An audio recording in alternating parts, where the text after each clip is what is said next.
my channel, Kochana Language and Literature with Sydney Rajan.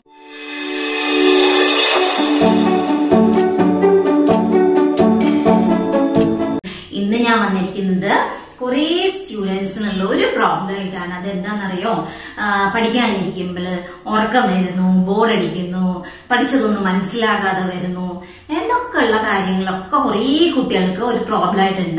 A problem where the problem to the king and a Portugal love video and in the chain of the pa, a video like upon the remember each channel date and each channel subscribe here. This video is a video like this video is a video comment box. This video is പഠിക്കുന്ന കാര്യങ്ങളൊന്നും ഓർമ്മയിൽ നിൽക്കുന്നില്ല, ബോറടിക്കുന്നു, അങ്ങനെയുള്ള കാര്യങ്ങൾ എങ്ങനെയെങ്കിലും എണീറ്റ് പോകണമെന്നേ ഉള്ളൂ, ഒരു ശരി കിട്ടുന്നില്ല പഠിക്കാനിരിക്കുമ്പോൾ. അപ്പൊ അങ്ങനെയുള്ളവര് ഈ കാര്യങ്ങളൊക്കെയും സ്കിപ്പ് ചെയ്യാതെ കാണണം കേട്ടോ. അപ്പൊ ആദ്യം തന്നെ നമുക്ക് നോക്കാം. അതിനാദ്യമായിട്ട് നമ്മൾ ചെയ്യേണ്ടത് നമ്മളൊരു പ്ലേസ് സെലക്ട് ചെയ്യാം. പഠിക്കാനുള്ള ഒരു സ്ഥലം നമ്മൾ ചൂസ് ചെയ്യുക. അതാണ് ആദ്യത്തെ കാര്യം, പ്ലേസ്. അതായത് നമ്മൾ ഒരിക്കലും നമ്മുടെ ബെഡിൽ ഇരുന്നിട്ട് നമ്മള് പഠിക്കാൻ പാടില്ല. കാരണം എന്താ, നമ്മുടെ ബ്രെയിൻ അറിയാം നമ്മുടെ ബെഡ് എന്തിനുള്ളതാണ്, നമുക്ക് ഉറങ്ങാനുള്ളതാണെന്ന് നമ്മുടെ ബ്രെയിൻ അറിയാം.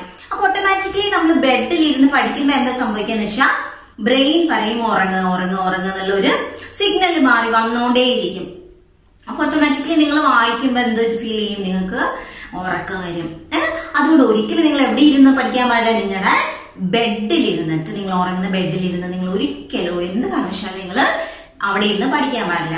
പിന്നെയുള്ള ഒരു കാര്യം, നിങ്ങള് ഇരിക്കുമ്പോൾ നിങ്ങൾ ബെഡ്റൂമിൽ ഇരിക്കാം, പക്ഷേ ബെഡിലല്ല, നിങ്ങളുടെ ടേബിളും ചെയറും നിങ്ങളുടെ ബെഡ്റൂമിൽ ഉണ്ടെങ്കിൽ നിങ്ങൾക്ക് അവിടെ ഇരുന്ന് പഠിക്കാം. പക്ഷെ എന്തുണ്ടാവണം, നല്ലൊരു വെന്റിലേഷൻ ഉണ്ടാവും, എയർ സർക്കുലേഷൻ ആ റൂമിലേക്ക് കിട്ടണം. എന്താ വെച്ചാൽ നിങ്ങൾ ജനലിന്റെ അടുത്തായിരിക്കണം നിങ്ങളുടെ ടേബിളും ചെയറും. ആ ജനലൊക്കെ ഒന്ന് തുറന്നിട്ട് നല്ല വായുസഞ്ചാരം ഒക്കെ ഉള്ള റൂം ആയിരിക്കണം. അങ്ങനെയാണെങ്കിൽ മാത്രം നിങ്ങൾ ആ ബെഡ്റൂമിൽ ഇരുന്നിട്ട് പഠിച്ചിട്ട് കാര്യമുള്ളൂ. ഓക്കെ, അപ്പൊ നിങ്ങൾക്ക് അവിടെ അങ്ങനെ നിങ്ങളുടെ ബെഡ്റൂമിൽ അങ്ങനെ ഒരു പ്ലേസ് ഇല്ലെങ്കിൽ നിങ്ങൾ എന്ത് ചെയ്യണം, അങ്ങനെ ഒരു പ്ലേസ് നിങ്ങൾ കണ്ടുപിടിക്കണം. നിങ്ങൾ പഠിക്കാൻ സെലക്ട് ചെയ്യുന്ന പ്ലേസ് അത് നിങ്ങളുടെ വീടിന്റെ ഉള്ളിലാവണം എന്ന് തന്നെ ഇല്ല. ഓക്കെ, നിങ്ങൾക്ക് വീടിന്റെ പുറത്തും സെലക്ട് ചെയ്യാം. അതായത് നിങ്ങളുടെ വീടിന്റെ അടുത്ത് ഒരു മീൻസ് മുട്ടിയിട്ട് ഒരു മരമൊക്കെ ഉണ്ട്, നല്ല മാവുണ്ട് അല്ലെങ്കിൽ പ്ലാവുണ്ട് ഒക്കെ ഉണ്ടെങ്കിൽ നിങ്ങൾക്ക് അതിന്റെ ചോട്ടിൽ പോയിരുന്നിട്ട് നിങ്ങൾക്ക് പഠിക്കാം. അതിന്റെ ഒരു ഗുണം എന്താണെന്ന് വെച്ചാൽ നിങ്ങൾക്ക് എപ്പോഴും എന്താണ് നേച്ചറിൽ ഫ്രഷ് ഓക്സിജൻ ഉണ്ടാവും. അപ്പൊ നിങ്ങൾ ഉള്ളിലിരിക്കുന്നതിനെ കാട്ടി കൂടുതൽ നിങ്ങളുടെ ബ്രെയിൻ വർക്ക് ചെയ്യുന്നത് നിങ്ങൾ പുറത്തിരുന്ന് പഠിക്കുമ്പോഴാണ്. അപ്പൊ പുറത്തിരുന്ന് പഠിക്കുമ്പോൾ നിങ്ങൾ ഓർക്കണം, നിങ്ങൾ ഉറക്ക വായിക്കാൻ ശ്രമിക്കണം. അതുപോലെ തന്നെ വേറെ ഡിസ്റ്റർബൻസ് ഒന്നും പുറത്തുണ്ടാകാൻ പാടില്ല. നിങ്ങൾക്ക് കുറെ നെയ്ബേഴ്സ് ഉണ്ട്, അവരുടെ കുട്ടികളൊക്കെ അവിടെ ഇരുന്ന് കളിക്കുന്നുണ്ട്, അവിടെ പോയി നിങ്ങൾ ഇരുന്ന് പഠിച്ചാൽ നിങ്ങൾക്ക് നിങ്ങളുടെ പഠനം നടക്കില്ല. അങ്ങനെ ഒരിക്കലും നിങ്ങൾ സെലക്ട് ചെയ്യാൻ പാടില്ല. എപ്പോഴും നല്ല സൈലന്റ് ആയിട്ടുള്ള ഒരു നേച്ചുറൽ അറ്റ്മോസ്ഫിയർ ആയിട്ട് നിങ്ങൾ സെലക്ട് ചെയ്യുന്നത്. ഓക്കെ, അപ്പം ഞാൻ പറയുന്നത് നിങ്ങൾക്ക് ഉള്ളിലിരിക്കണം തന്നെ ഇല്ല പഠിക്കാൻ, നിങ്ങൾക്ക് ഒരു നല്ലൊരു പ്ലേസ് സെലക്ട് ചെയ്യാം. Okay, it can be indoor or outdoor. That is the first thing.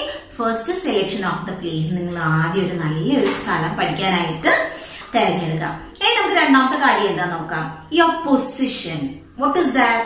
Position എന്ന് പറഞ്ഞാൽ നിങ്ങൾ പഠിക്കാനിരിക്കുമ്പോൾ നിങ്ങളുടെ ഏത് പൊസിഷനിലാണ് നിങ്ങൾ ഇരിക്കേണ്ടത്. ചിലവരെ ഞാൻ കണ്ടിട്ടുണ്ട് പഠിക്കാനിരിക്കുന്ന ഇങ്ങനെ കാലൊക്കെ നീട്ടി വെച്ച് വേറൊരു ടേബിളിന്റെ മേലെ കാലൊക്കെ വെച്ച് നല്ല റിലാക്സ് ചെയ്തിട്ടൊക്കെ പഠിക്കുന്നത്. അങ്ങനെ പഠിച്ചാൽ നിങ്ങളുടെ ബ്രെയിൻ എന്താകും, ലേസിനെസ്സോ അല്ലെങ്കിൽ നിങ്ങൾക്ക് ഉറക്കം വരാനൊക്കെയുള്ള ചാൻസ് കൂടുതലാണ്. അപ്പൊ പഠിക്കുമ്പോൾ നിങ്ങൾ ശ്രദ്ധിക്കേണ്ട, നിങ്ങൾ ഇരിക്കുമ്പോൾ നിങ്ങളുടെ ബാക്ക് ബോൺ എപ്പോഴും സ്ട്രെയിറ്റ് ആയിരിക്കണം. അങ്ങനെ ഉണ്ടെങ്കിൽ മാത്രമേ നിങ്ങൾക്ക് എന്ത് കറക്റ്റ് ആയിട്ട് പഠിക്കാൻ പറ്റുള്ളൂ. അപ്പൊ അതാണ് സെക്കൻഡ് തിങ്, പൊസിഷൻ. പിന്നെ വേറൊരു കാര്യമുണ്ട്, നിങ്ങൾക്ക് കുറേ നേരം ഇരുന്ന് പഠിക്കുമ്പോൾ നിങ്ങൾക്ക് ഒരു മടുപ്പ് തോന്നും. അപ്പൊ നിങ്ങൾ എന്ത് ചെയ്യണം, അതും നിങ്ങൾക്ക് പൊസിഷനിൽ ഇൻക്ലൂഡഡ് ആണ്. അവിടെ നിന്ന് ഒന്ന് എണീക്കുക, പിന്നെ എങ്ങനെ ഒന്ന് നടക്കുക, പതുക്കെ നടന്നിട്ട് പഠിക്കാച്ചാലും നിങ്ങൾക്ക് നിങ്ങളുടെ ബ്രെയിന് വേഗം അബ്സോർബ് ചെയ്യും കേട്ടോ. കാരണം എന്താന്ന് വെച്ചാൽ എന്താണ്, നമുക്കൊരു മൂവ്മെന്റ്, നമ്മുടെ ബോഡി എന്താണ് ഒരു മൂവ് ചെയ്യുമ്പോൾ നമ്മുടെ ബ്രെയിൻ എപ്പോഴും എങ്ങനെയാണ് എല്ലാം ഒരു ക്യാച്ച് ചെയ്യാനുള്ള ഒരു ടെൻഡൻസി ബ്രെയിനുണ്ട്. അപ്പൊ നമ്മൾ പതുക്കെ നടന്നുകൊണ്ടൊക്കെ വായിക്കുമ്പോൾ നമുക്ക് എന്താണ്, നമ്മുടെ ബോഡി റെസ്റ്റ്ലെസ് ആയിട്ടിരിക്കില്ല, നമ്മുടെ ബോഡി ഇപ്പോൾ ആക്റ്റീവ് ആയിട്ടിരിക്കും. ഓക്കെ, അതാണ് നമ്മുടെ second your position. You have to select a proper posture. Okay, you have to take care of your body posture. ഇനി നമുക്ക് മൂന്നാമത്തെ കാര്യം എന്താണെന്ന് വെച്ചാൽ you have to drink plenty of water.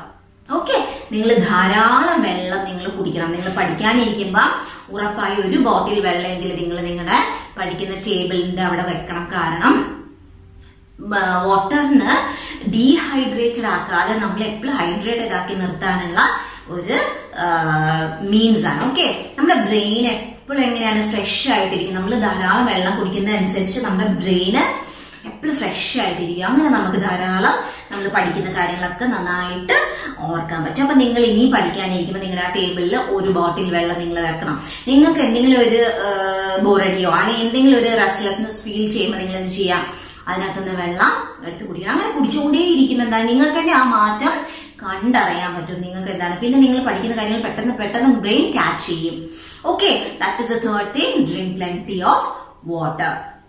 വാട്ടറിന് നമ്മളെ ബ്രെയിനെ ഹൈഡ്രേറ്റ് ചെയ്ത് നിർത്താനുള്ള കപ്പാസിറ്റി ഉണ്ട്. Okay, now will see the fourth one എന്ന് പറഞ്ഞാൽ have healthy food. Your diet. നമ്മൾ എങ്ങനെയുള്ള ഡയറ്റ്, നമ്മൾ എങ്ങനെയുള്ള ഫുഡ് കഴിക്കണം, ഹെൽത്തി ആയിട്ടുള്ള ഫുഡ് കഴിക്കണം. നമുക്ക് omega-3 ഫാറ്റി ആസിഡ് നമുക്ക് എല്ലാവർക്കും അറിയാം ബ്രെയിനിന് ഡെവലപ്മെന്റിനൊക്കെ ഭയങ്കര യൂസ്ഫുൾ ആയിട്ടുള്ളതാണ് omega-3 ഫാറ്റി ആസിഡ്സ്. നമുക്ക് അത് ഏത് ഫുഡ് കഴിച്ചാൽ കിട്ടും? നമ്മൾ ഫിഷസ് കഴിച്ചാൽ കിട്ടും. നമുക്ക് മത്തി, അയല, മത്തി, ഫിഷില് ധാരാളം omega-3 ഫാറ്റി ആസിഡ് ഉണ്ട്. അപ്പൊ നിങ്ങൾ ആ ഫിഷസ് ധാരാളമായി കഴിക്കുമ്പോൾ നിങ്ങളുടെ ബ്രെയിനില് പുതിയ സെൽസ് ഡെവലപ്പ് ചെയ്യും. ഈ omega-3 ഫാറ്റി ആസിഡ്സ് ബ്രെയിനിലെ സെൽ ഡെവലപ്മെന്റിനെ സഹായിക്കുന്നതാണ്. അപ്പൊ നിങ്ങൾ ആ പഠിക്കുന്ന സമയത്തൊക്കെ ഇങ്ങനെ നിങ്ങളുടെ മീൽസിൽ ധാരാളം omega-3 ഫാറ്റി ആസിഡ്സ് ഇൻക്ലൂഡ് ചെയ്യുക. അത് ഫിഷസിൽ കിട്ടും. പിന്നെ നിങ്ങൾക്ക് നട്ട്സ് കഴിക്കുന്നതിലും omega-3 ഫാറ്റി ആസിഡ്സ് കിട്ടും. നട്ട്സ് എന്ന് പറയുമ്പോൾ വാൽനട്ട് ആണ് omega-3 ഫാറ്റി ആസിഡ്സിന്റെ റിച്ച് സോഴ്സ്. പിന്നെ നിങ്ങൾക്ക് ബീൻസ് കഴിക്കാം. നിങ്ങൾ കിഡ്നി ബീൻസ് കേട്ടിട്ടുണ്ടോ അല്ലെ? കിഡ്നി ബീൻസ് എന്ന് പറഞ്ഞാൽ കിഡ്നിയുടെ ഷേപ്പിലുള്ള ബീൻസ്. ആ കിഡ്നി ബീൻസ് കഴിച്ചാലും ധാരാളം omega-3 ഫാറ്റി ആസിഡ്സ് കിട്ടും. പിന്നെയുള്ള കാര്യമാണ് നമ്മുടെ സോയാബീനും കഴിച്ചാൽ ഇങ്ങനെ സോയാബീൻ ഓയിലൊക്കെ ഉണ്ട്. ഓക്കെ, അതും കഴിച്ചാൽ ധാരാളം omega-3 ഫാറ്റി ആസിഡ്സ് ഒക്കെ കിട്ടും. പിന്നെ നിങ്ങൾക്ക് നിങ്ങളുടെ വീട്ടിൽ കിട്ടുന്ന എല്ലാ വെജിറ്റബിൾസും ഫ്രൂട്ട്സും ഒക്കെ നിങ്ങൾക്ക് കഴിക്കാം. നിങ്ങളുടെ ഡയറ്റിൽ ഈ fruits and vegetables and I told you omega-3 fatty acids and everything you have to include in your diet. പിന്നെ വേറൊരു കാര്യമാണ് നമ്മൾ നേന്ത്രപ്പഴം നിങ്ങളുടെ ബ്രെയിന് എപ്പോഴും ഷാർപ്പായി നിർത്താനുള്ള ഒരു കപ്പാസിറ്റി ഉണ്ട്. നമ്മുടെ ബ്രെയിന് മാത്രമല്ല നമ്മുടെ ബോഡി ഫുൾ. നമുക്കൊരു എനർജി ബൂസ്റ്റർ ആണ് നമ്മുടെ നേന്ത്രപ്പഴത്തിൽ എല്ലാ മിനറൽസും വൈറ്റമിൻസും ഒക്കെ ഉണ്ട്. ഓക്കെ, സോ ആ നേന്ത്രപ്പഴം നിങ്ങൾ ഇൻക്ലൂഡ് ചെയ്യുക നിങ്ങളുടെ ഡയറ്റിൽ. അടുത്ത കാര്യം എന്താന്ന് വെച്ചാൽ ടേക്ക് എ ഷോർട്ട് നാപ്പ് എന്ന് പറഞ്ഞാൽ ഷോർട്ട് സ്ലീപ്പ്. നിങ്ങൾ പഠിക്കാനിരിക്കുകയാണ്, ഒരു ഉച്ച സമയമൊക്കെ ആണ്, ഒരു 12 മണി അല്ലെങ്കിൽ ഒരു 1 മണി. നിങ്ങൾ നേരത്തെ ഫുഡൊക്കെ കഴിച്ചു, ഒരു 2 മണിയാകുമ്പോൾ നിങ്ങളൊന്ന് ഉറങ്ങുക. അത് കുറേ നേരത്തേക്ക് ഉറങ്ങിയേക്കല്ല, ഒരു 2 മണി തൊട്ട് ഉറങ്ങി ഒരു 6 മണി വരെ ഒന്നും ഉറങ്ങില്ല. ഒരു ഷോർട്ട് നാപ്പ് എടുക്കുക. അതായത് 1 മണിക്കൂർ അല്ലെങ്കിൽ 1.5 മണിക്കൂർ മാക്സിമം. ആ ഒരു ഷോർട്ട് നാപ്പ് നിങ്ങൾ എടുത്തു കഴിഞ്ഞാൽ നിങ്ങൾക്ക് ഉറപ്പായിട്ടും നിങ്ങൾക്ക് നന്നായിട്ട് അതിനുശേഷം പഠിക്കാൻ പറ്റും. കാരണം നിങ്ങൾ ഒരു റിലാക്സേഷൻ ആണ് നിങ്ങളുടെ ബ്രെയിനിന് നിങ്ങൾ കൊടുക്കുന്നത്. ഓക്കെ, അപ്പൊ നിങ്ങളുടെ ബ്രെയിനും നിങ്ങളുടെ ബോഡിയും ഒക്കെ ഒന്ന് റിലാക്സ്ഡ് ആവും, ഒന്ന് റിഫ്രഷ് ആകും. അത് കഴിഞ്ഞിട്ട് നിങ്ങൾ പഠിക്കുന്ന കാര്യങ്ങളൊക്കെ പെട്ടെന്ന് നിങ്ങൾക്ക് അബ്സോർബ് ചെയ്യാൻ പറ്റും, നിങ്ങളുടെ ബ്രെയിനെ അബ്സോർബ് ചെയ്യാൻ പറ്റും. ഓക്കെ, അതാണ് അടുത്ത കാര്യം. അപ്പൊ ലാസ്റ്റ് കാര്യം എന്താന്ന് വെച്ചാൽ എന്താണ്, നിങ്ങള് പഠിക്കാനിരിക്കുമ്പോൾ പഠിക്കുന്ന കാര്യങ്ങൾ ഉറക്കെ നിങ്ങള് വായിച്ച് പഠിക്കാം. ഓക്കെ, നിങ്ങൾ ഉറക്കെ വായിക്കണം. നിങ്ങളുടെ ലിസണിങ് പവറും നിങ്ങളുടെ റീഡിംഗ് പവറും കൂടും. ഓക്കെ, നിങ്ങൾ പറയുമ്പോൾ നിങ്ങളെ ബ്രെയിനിൽ അത് പെട്ടെന്ന് പോകും. കാരണം നിങ്ങൾ ലിസൺ ചെയ്യുന്നു, നിങ്ങൾ വായും കൊണ്ട് പറയുന്നു. ഓക്കെ, അത് ഏറ്റവും ഇമ്പോർട്ടന്റ് ആണ്. എല്ലാ പഠിക്കുന്ന കുട്ടികളും എന്താണ് പഠിക്കുന്ന കാര്യങ്ങൾ ഒച്ചത്തിൽ വായിക്കുക. ഓക്കെ, നിങ്ങൾക്ക് നാണക്കേടൊന്നും വിചാരിക്കാനില്ല. നിങ്ങളുടെ വീട്ടിൽ നിങ്ങൾ ഉറക്ക വായിക്കുമ്പോൾ നിങ്ങളുടെ പാരന്റ്സിലേ കേൾക്കുള്ളൂ. അപ്പൊ നിങ്ങൾ എന്ത് ചെയ്യുക? ഉറക്ക വായിക്കുക. സോ അതാണ് ലാസ്റ്റ് തിങ്, നിങ്ങൾ ഉറക്ക വായിക്കുക. പിന്നെ എഴുതുക, നിങ്ങൾ ഇമ്പോർട്ടന്റ് ആയ കാര്യങ്ങളൊക്കെ എഴുതുക. ഉറക്ക വായിക്കുന്നതനുസരിച്ച് നിങ്ങൾ എഴുതി പഠിക്കുക. അപ്പൊ ഇത്രയും കാര്യങ്ങളൊക്കെ നിങ്ങൾക്ക് ശ്രദ്ധിച്ചാൽ നിങ്ങൾക്ക് ഈ ബോറടി ഉറക്കം ഒക്കെ നിങ്ങൾക്ക് മാറ്റി നിങ്ങൾക്ക് നന്നായിട്ട് പഠിക്കാൻ പറ്റും. ഓക്കെ, അപ്പൊ ഇത്രയും കാര്യങ്ങള് നിങ്ങൾ കണ്ടിട്ട് നിങ്ങൾ ഇതാണ് എക്സ്പെരിമെന്റ് ചെയ്തിട്ട് നിങ്ങൾ എനിക്ക് കമന്റ് ചെയ്യണം. ഓക്കെ, അപ്പൊ ഈ പ്രാവശ്യം മുതൽ ഞാനൊരു സെഗ്മെന്റ് വെക്കാണ്. ബെസ്റ്റ് കമന്റ് ചെയ്യുന്ന എന്റെ ഈ വീഡിയോയ്ക്ക്, എല്ലാ വീഡിയോയ്ക്കും ഞാൻ പറയും, ഇനി വരുന്ന എല്ലാ വീഡിയോയ്ക്കും. അപ്പൊ ഈ പ്രാവശ്യത്തെ വീഡിയോയ്ക്ക് ബെസ്റ്റ് കമന്റ് ചെയ്യുന്ന ആളെ ഞാൻ അടുത്ത വീഡിയോയില് അവരുടെ ആ കമന്റ് ഞാൻ ഹൈലൈറ്റ് ചെയ്ത് കാണിക്കുന്നതായിരിക്കും. ഓക്കെ, അപ്പൊ ആരാണ് ബെസ്റ്റ് കമന്റ് ചെയ്യുന്നതെന്ന് ഞാൻ നെക്സ്റ്റ് വീഡിയോയിൽ പറയാം. അപ്പൊ ഈ വീഡിയോ ഇഷ്ടപ്പെട്ടാൽ നിങ്ങൾ ലൈക്ക് ചെയ്യുക. ഈ വീഡിയോയെ കുറിച്ചുള്ള അഭിപ്രായങ്ങൾ നിങ്ങൾ കമന്റ് ചെയ്യുക.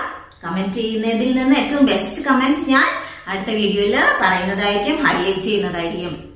ഓക്കെ, നിങ്ങളുടെ ഫ്രണ്ട്സിനോട് ഷെയർ ചെയ്യുക. അപ്പൊ നമുക്ക് അടുത്ത വീഡിയോയിലേക്ക് വീണ്ടും കാണാം. Till then bye.